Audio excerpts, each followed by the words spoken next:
রাধে রাধে বন্ধুরা, আজ আমি এক কৃষ্ণ ভক্তর জীবনের একটি সত্যি ঘটনা গল্প হিসেবে তোমাদের শোনাবো। কৃষ্ণদাস নামে এক গভীর কৃষ্ণ ভক্ত ছিল। তিনি কৃষ্ণের নাম জপ করতেন। কৃষ্ণের স্মরণে সম্পূর্ণ রূপে তিনি নিবেদিত ছিলেন।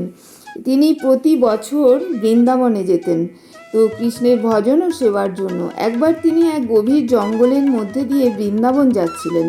হঠাৎ একদল ডাকাত তার পথ আটকায়।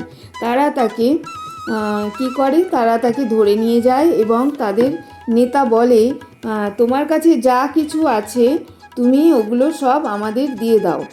তখন কৃষ্ণদাস শান্তভাবে বললেন, আমি একজন কৃষ্ণ ভক্ত, আমার কাছে কিছুই নেই যা তোমাদের দিতে পারি, শুধু কৃষ্ণ নাম আছে। ডাকাতরা তার ভক্তি ও শান্ত স্বভাব দেখে অবাক হয়, কিন্তু তারা তাকে মুক্তি না দিয়ে তাকে গাছের সঙ্গে বেঁধে রেখে চলে যায়। কৃষ্ণদাস সেই অবস্থাতেও কৃষ্ণ নাম জপ করতে থাকেন।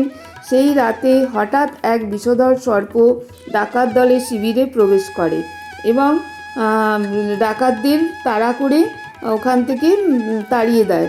ভয়ে ডাকাতরা সব পালিয়ে যায়, কৃষ্ণদাসকে একা রেখে যায়। তারপরে সকাল হলে গ্রামবাসীরা তখন তাকে মুক্ত করেন। কৃষ্ণদাস তাদের বলেন, এটি প্রভুর কৃপা। কৃষ্ণ নাম জপ করলে জীবনের সব বিপদ থেকে মুক্তি পাওয়া যায়। এই গল্প শেখায় যে কৃষ্ণ নামের ভক্তি ও স্মরণ মানুষকে সব বিপদ থেকে রক্ষা করতে পারে।